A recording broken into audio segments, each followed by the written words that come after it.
mivavaka fangatahana mpanaovan'ny papa amin'ity volana jolay ity dia maneho ny lanja ny fahaizana manapa-kevitra tariany fanahy masina eo anivon'ny tontolo izay mihasarotra mandrakariva. Betsaka tokoa ny fiovana maneran-tany, mitobaka ny vaovao izay tsy ho azo antoka daholo, manodoka ny vokatry ny ara-nitan-tsaina voatr'olombelona na ilay antsoina hoe intelligence artificielle. Manenjika ihany koa ireo farambo maro manerana izao tontolo izao. Tsy mahafa-po ny fitiavana iainan'ny olombelona satria voafetra ny fahaizany mandanjalanja. Mandringa noho izany ny fiainany tsirairay sy ny fiainam-pianakaviana ary ny fiainam-piarahamonina. Ilaina ny fahaizana mandanjalanja mba hakana fanapahan-kevitra tsara sy ny fiadanam-po ary anatonana bebe kokoa an'Andriamanitra. Manampy amin'izany ny vavaka, ny asa fandiniana, ny fandalinana soratra masina ary ny fitantanana ara-panahy. Ny fahalalana ny tena no fanalahidy ny fahaizana mandanjalanja. Tsy ny tsy fahalalana tanteraka an'Andriamanitra akory no mahatonga ny tsy fahaizana mandanjalanja, fa ny fanadinona ny fisiany izay mitarika amin'ny tsy fahalalana ny tena sy ny tsy finiavana alala ny maizy azy ny tena fa mifikitra amin'izay eritreretina sy tiana isehoana fotsiny.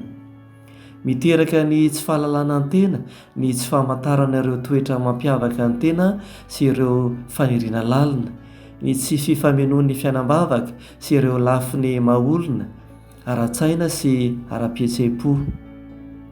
Ny tsy fahalalana ny tena nefa dia miteraka ny fisalasalana ara-panahy sy ny tsy fahaizana manavaka ny antson'Andriamanitra.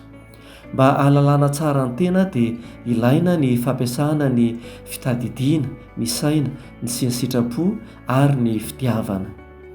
Ny mahalala tena dia mahatsapa sy manavaka ireo fihetseham-po sy fiontanam-po ny tena ary ireo hetsika anaty.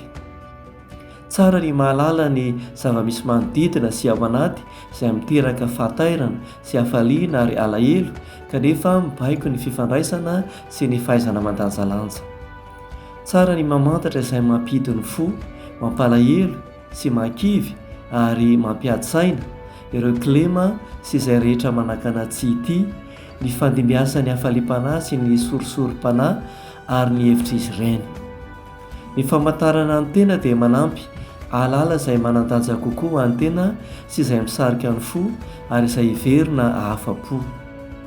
Mety haka endrika fahamboniana ny fakam-panahy toy ny mari-pahaizana, ny fahombiazana, ny fifandraisana, ireo zavatra izay mety ho mendrim-piterana kanefa mamono ny fahafahana ary ireo nofinofy tsy mifanaraka amin'ny zava-misy.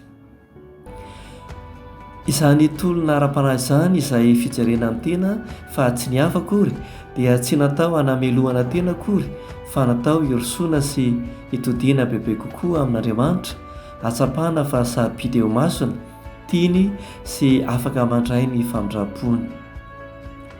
Miankina amin'ny fahalalana fitiavana mantsy izay mampifandray amin'ny hafa sy amin'Andriamanitra ny fahaizana mandanjalanja.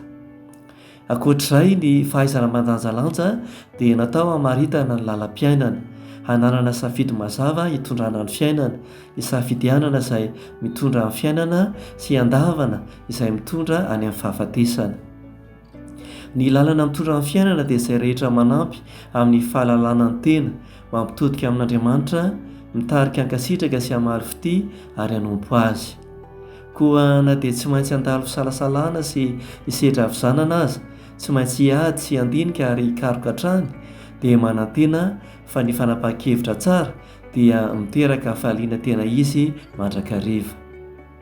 Manohana antsika amin'izany ireo andram-piainany hafa manodidina antsika. Ny lalana mitondra ary amin'ny fahafatesana kosa dia izay rehetra manalavitra antsika amin'ny Kristy sy ny Evanjely. I Kristy no lalana sy fahamarinana ary fiainana, ka misafidy izay mitondra amin'ny fahalalana azy bebe kokoa mba hitiavana sy hanompoana azy bebe kokoa. Koa miobavaka ary sika amin'ity volana jolay ity mangataka ny fanaovan'ny fanahy masina mba tsy hanaradrindrany fotsiny fa azoto hiato kely sy hivavaka ahafahana mamantatra ny tena sy mahay mandanjalanja. Ho mpivahiny ny fanantenana manovo ao amin'ny sekolin'ny fo dia ny fifaneraserana amin'i Jesosy ao amin'ny soratra masina. Ao amin'ny fo masin'i Jesosy isika no Mamaly ity ny fitiavan'Andriamanitra ray ao anatin'ny fahafahana tena izy dia ny fahafahany fo amin'izay manakatsaka anazy. Ka ho hitan'ny olona ao amintsika izay makataka ny fon'i Jesoa kosa ny fitiavan'Andriamanitra.